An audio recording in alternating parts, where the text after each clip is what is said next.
Meditations for every day in the year by Bishop Richard Challoner. August 8th.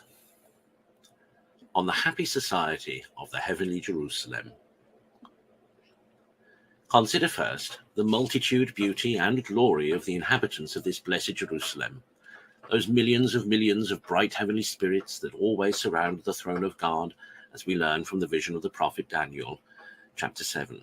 Thousands of thousands minister to him, and 10,000 times 100,000 stand before him. That immense number of cherubim and seraphim, all on fire with divine love, that infinite multitude of saints and martyrs and other servants of God of both sexes, gathered out of all nations, tribes, and tongues, and above them all the Blessed Virgin Mother of God, the Queen of saints and angels. The number of these heavenly citizens is innumerable. They are all ever beautiful and ever young. They are all most bright and most glorious. They wear the name of God on their foreheads, expressed by the unalterable serenity, joy, peace, and light that shines from their countenance. The very sight of any one of them, as we learn from the experience of some of the saints and servants of God, is enough to ravish the soul into an ecstasy and to fill it with inexpressible delight. And what shall it be to see them all and to enjoy their happy society for all eternity?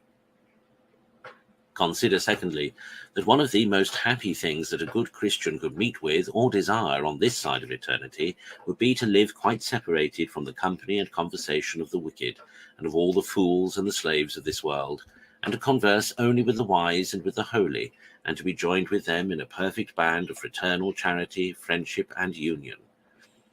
Oh, how good and pleasant it is, said the psalmist, for brethren to dwell together in unity. But oh, what company, what conversation, what friendship here upon earth, how pure soever, can bear any comparison with that of the blessed in heaven? For there we shall meet with millions of brethren and friends, all most loving, all most wise, all most holy, in a word, are all full of God. Their communications one with another are most pure, their conversation most sublime and heavenly. The praises of God and his eternal truths are their personal theme, perpetual theme.